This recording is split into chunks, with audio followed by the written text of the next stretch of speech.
హాయర్స్ welcome to our channel. ప్రస్తుతం మనతో పాటు దాము బాలాజీ గారు సీనియర్ జర్నలిస్ట్ వారితో ఒకసారి మాట్లాడదాం. సార్ నమస్కారం సార్. నమస్తే సార్, ఆంధ్రజ్యోతిలో డార్లింగ్ మంత్రి అని చెప్పేసి ఒక ఆర్టికల్ వచ్చింది సార్. అంటే టీడీపీ మంత్రికి సంబంధించిన భాగవతాలన్నీ ఆర్టికల్లో పెట్టారని చెప్పేసి కూడా వినిపిస్తుంది. మరి ఆంధ్రజ్యోతి అనేది కూడా అంటే టీడీపీ పత్రిక అని కూడా అంటారు. మరి దాంట్లో టీడీపీ మంత్రి గురించి ఇటువంటి కథనాలు ఎందుకు రాస్తున్నారు? అసలు ఎందుకు ఈ విధంగా ఆంధ్రజ్యోతి ప్రవర్తిస్తుంది? మరి డార్లింగ్ మంత్రి ఎవరు? అసలు వాళ్ళు ఏం రాశారు సార్ ఆయన గురించి? హైదరాబాద్ లో ఏపీ మంత్రి గారి మంత్రాంగం అనే పేరుతో ఆంధ్రజ్యోతిలో ఒక కథనం వచ్చింది. ఇది ఇప్పుడు రెండు రాష్ట్రాల్లో కూడా సంచలనం రేపుతుంది. ఎందుకంటే ఆంధ్రజ్యోతి అంటేనే ఒక రకంగా తెలుగుదేశం కరపత్రం అన్న పేరు ఉంది ఆంధ్రజ్యోతికి. చాలా స్ట్రాంగ్ గా ఆంధ్రజ్యోతి తెలుగుదేశాన్ని ముఖ్యంగా చంద్రబాబు వైపు నిలబడడం అనేది మనకు తెలుసు. సో అలాంటి పత్రిక గత కొంతకాలంగా నిజానికి తెలుగుదేశానికి సంబంధించిన అనేక అక్రమాలు కావచ్చు లేదా అవినీతి కావచ్చు ఇవన్నీ ఎక్స్ప్రెస్ చేస్తూనే ఉంది. ఈనాడు కూడా చేస్తుంది ఆ విషయంలో. నిజానికి అది మెచ్చుకోవాలి. అంటే తెలుగుదేశం ఏం చేసినా సపోర్ట్ చేయాలనే స్టాండ్ కాకుండా ప్రజల ఆకాంక్షల మేరకి తెలుగుదేశం ప్రభుత్వం కూటమి ప్రభుత్వం వచ్చినప్పుడు ఆ ఆకాంక్షలు నెరవేర్చలేకపోయినప్పుడు దాన్ని ఎత్తి చూపించడం ద్వారా కన్స్ట్రక్టివ్ క్రిటిసిజం అంటారు దాన్ని. కన్స్ట్రక్టివ్ క్రిటిసిజం ద్వారా నిజానికి తెలుగుదేశం కూటమికి మంచి జరుగుతుంది యాక్చువల్గా. ఆ అదొకటి. రెండోది ప్రజల తరపున మీడియా ఎప్పుడైనా కూడా ఫైనల్గా ప్రజల తరపున నిలబడాలి. పీపుల్ సెంట్రిక్ జర్నలిజం అనేది ఇంపార్టెంట్. ప్రజా కేంద్రంగా మన జర్నలిజం అనేది ఉండాలి. మనం మాట్లాడేది ప్రజలకు ఉపయోగపడుతుందా లేదా అనేదే క్రైటీరియాగా ఉండాలి. సో ఆ యాంగిల్లో తీసుకున్నప్పుడు వీళ్ళ కారణం ఏదైనా కానీ ఆంధ్రజ్యోతి కానీ ఈనాడు కానీ తెలుగుదేశం కూటమి ప్రభుత్వంలో జరుగుతున్న అనేక ప్రజా వ్యతిరేక విధానాల్ని ఎప్పటికప్పుడు ఎత్తి చూపుతుంది. నిజానికి ఆ విషయంలో సాక్షి లాంటివి ఫెయిల్ అయినాయి. వైసీపీ ఫెయిల్ అయింది ఆ విషయంలో ఇవే చేస్తున్నారు. మరోపక్క కొద్దిగా పవన్ కళ్యాణ్ కూడా ప్రతిపక్ష పాత్ర పోషిస్తున్నాడు.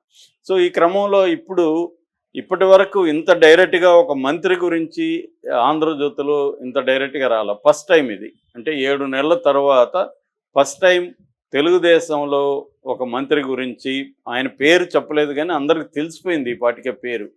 ఎందుకంటే మీడియాలో వాళ్ళు కావాలనే డార్లింగ్ మంత్రి అని కొన్ని 2 సార్లు ఎమ్మెల్యేగా గెలిచాడని ఫస్ట్ టైం మంత్రి అని ఆయన ఎక్కువ హైదరాబాద్లో ఉంటాడని ఇలాంటి అనేక క్లూలు ఇచ్చారు. ముందుగా అసలు వాళ్ళు ఏం చెప్పదలుచుకున్నారు అనేది చూస్తే ఆంధ్రజ్యోతి పేపరు ఇట్లా 2 సార్లు ఎమ్మెల్యేగా అయ్యి గురునానక్ కాలనీలో ఆయన గృహం ఉందని కూడా చెప్పారు విజయవాడలో.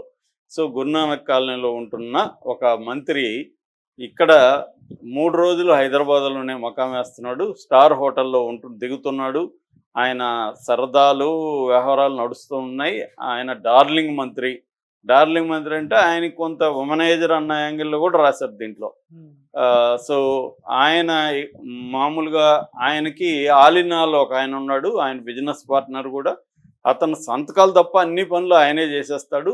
మంత్రి వచ్చినప్పుడు వాళ్ళందరినీ ఇక్కడ ప్రవేశపెట్టి ఎవరెవరికి వ్యాపార ప్రయోజనాలు ఉన్నాయో వాళ్ళందరినీ ఇక్కడ మంత్రి ముందు ప్రవేశపెట్టి సంతకాలు కార్యక్రమం ముగిస్తాడు ఈ ఆలినాల్ గై. సో ఇతను ఎప్పటి నుంచో ఉన్నాడు. గతంలో కూడా ఇతను చేసేవాడు. ఇలాగే కాంగ్రెస్ ప్రభుత్వం ఇతని మీద ఒక వాచ్ పెట్టింది, నిఘా పెట్టింది. ఈ నిఘాని ఇప్పుడు నిఘాతో వాళ్ళకి అర్థమైంది ఏమంటే లేటెస్ట్గా తెలంగాణలో కూడా ఇతను పంచాయతీలు చేయడం మొదలుపెట్టాడు. అది తలనొప్పిగా మారింది. అందుకని తెలంగాణ ప్రభుత్వం ఆంధ్ర ప్రభుత్వానికి ఒక ఫైల్ కూడా పంపించింది. చూడండి మీ మంత్రి గారి లీలలు, ఇతను ఇలా చేస్తున్నాడు, మాకు తలనొప్పిగా ఉంది, ఏదన్నా ఉంటే అక్కడ చేసుకోమనండి, ఇక్కడ ఎందుకు చేస్తున్నాడు అన్న దీంతో పంపించారు అనేది ప్రధానంగా రాసింది. అయితే చంద్రబాబు ఏమీ చేయలేని పరిస్థితి. ఆయన ఇచ్చేశాడు మంత్రి, ఈయనకి ఇవ్వకుండా ఉండాలి, అప్పుడే ఇవ్వద్దని చెప్పారు కానీ ఆ పాటికే ఇచ్చేశాడు, ఆయన కమిట్ అయిపోయాడు. కాబట్టి ఆయన కూడా ఏమీ చేయలేని పరిస్థితి అని.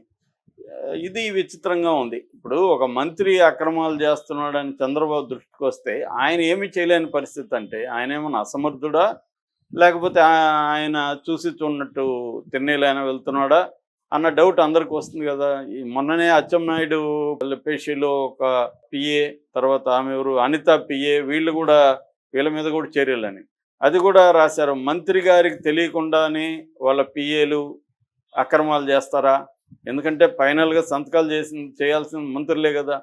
సంతకాలు జరగకుండా ఫైల్ మూవ్ కావద్దా, ఫైల్ మూవ్ కాకపోతే డబ్బులు ఎందుకు వాళ్ళకి ఇస్తారు ఎవరైనా. అంటే క్లియర్గా మంత్రులకు తెలియకుండా చేస్తే మంత్రులు యొక్క అసమర్థత బయటకు వస్తుంది. నీ మంత్రిగా నువ్వు నీ కింద పనిచేసేవాడే అవినీతికి పాల్పడుతుంటే చూసుకోలేకపోతే నువ్వు ఇంకేమి అవినీతిని కట్టడి చేస్తావు అన్న ప్రశ్న వస్తుంది. సో ఈ క్రమంలో ఇప్పుడు ఈ మంత్రి ఎవరు అన్న ప్రశ్న రైజ్ అయింది. దీనికి కొంతమంది చెబుతున్నది ఏంటంటే, నాకున్న సోర్సెస్ని బట్టి ఇది అనగాని సత్యప్రసాద్ అనేది చెప్తున్నారు. ఎందుకంటే ఆయన రెవెన్యూ శాఖ. సో ఆయన చదువుకున్నది హైదరాబాద్లోనే, ఇక్కడే ఉండేవాడు, ఇక్కడ ఆయనకు ఆస్తులు ఉన్నాయి, ఇక్కడ కొన్ని వ్యాపారాలు కూడా ఉన్నాయి, రియల్ ఎస్టేట్ ఉంది. కాబట్టి ఆయనకి ఎప్పటి నుంచో హైదరాబాద్ కేంద్రంగా ఆయన వ్యాపారాలు కావచ్చు, ఆయన పని విధానం కావచ్చు, ఆయన సర్కిల్ కావచ్చు ఇక్కడే ఎక్కువ ఉంది. ఆయన 2 సార్లు 2014లోనూ ఎమ్మెల్యే అయ్యాడు, మళ్ళీ మొన్న కూడా ఎమ్మెల్యే అయ్యాడు, 2 సార్లు ఎమ్మెల్యేగా గెలిచాడు. కాబట్టి ఇప్పుడు ఆయన మంత్రిగా ఫస్ట్ టైం మంత్రిగా తీసుకున్నాడు. ఆయనే అనే ఇదైతే వచ్చింది. అయితే ఇక్కడ ఆయన అనేది కన్ఫామ్గా బయటికి రాదు, కానీ ఆయన అనేది అయితే అందరూ కూడా చెప్పుకుంటున్నమాట. తెలుగుదేశం వాళ్ళు కూడా మనం పోస్టులు చూస్తూ ఉంటే కొంతమంది తెలుగుదేశం సానుభూతి పరులు కూడా అనగానే అంట కదా అని చెప్పుకుంటున్నారు.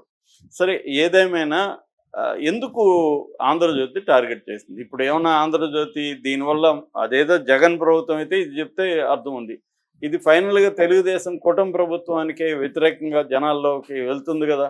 అంటే ఒక మంత్రి స్థాయియోడే ఇలా చేస్తూ పక్క రాష్ట్రంలో కూడా మనల్ని తిడుతున్నారు, పక్క రాష్ట్ర ప్రభుత్వం మన ప్రభుత్వానికి లేఖ రాయాల్సి వచ్చిందంటే ఇతను ఎన్ని రకాల అక్రమాలు పోయి పక్క రాష్ట్రాల్లో చేస్తున్నాడు.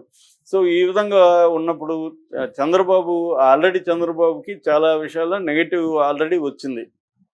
ఎందుకంటే ఎమ్మెల్యేలను కంట్రోల్ చేయలేకపోతున్నాడు, చాలామంది చంద్రబాబు మాట వినట్లేదు అని తెలుగుదేశం సానుభూతి పరులు, తెలుగుదేశం కార్యకర్తలు, తెలుగుదేశంలో ఉండే కింది స్థాయి నాయకులే విమర్శలు బహిరంగంగానే చేస్తున్నారు. సో ఈ క్రమంలో ఇప్పుడు ఆంధ్రజ్యోతిలో ఈ స్థాయికి అతను వస్తే ఖచ్చితంగా అది తెలుగుదేశం పార్టీకి కానీ ముఖ్యంగా చంద్రబాబు నాయుడు దీనికి ప్రతిష్టకు చాలా భంగకరంగా ఉంటుంది. సో ఎందుకు చేశారు ఆంధ్రజ్యోతి అనేదానికి ఒక ఎక్స్ప్లెనేషన్ ఏంటంటే, ఇప్పుడు కొంతమంది మంత్రుల్ని మార్చాలన్న ఉద్దేశంలో చంద్రబాబు ఉన్నాడు. ఒక 3-4 మార్చే కండిషన్ ఉంది. నాగబాబుకు కూడా మంత్రి పదవి వస్తుంది. ఈ క్రమంలో ఒక 4 మారిపోబోతున్నారు అని అంటున్నాడు. అందులో ఈయన్ని కూడా చేర్చాలి అంటే తన ఇప్పుడు రాధాకృష్ణకి ఏంటంటే చంద్రబాబు ఉన్నా కూడా ఈయన మాటలు సాగట్లేదని, ఎందుకంటే లోకేష్ చాలా విషయాల్లో రాధాకృష్ణని కేర్ చేయట్లేదని, ఫర్ ఎగ్జాంపుల్ సానాథ్ సతీష్కి రాజ్యసభ సభ్యత్వం ఇవ్వడం ఈయనకి ఇష్టం లేదు. ఎందుకంటే గతంలో కూడా చానా లీలలు అన్నట్టుగా ఆయన రాశాడు సానాథ్ సతీష్ గురించి.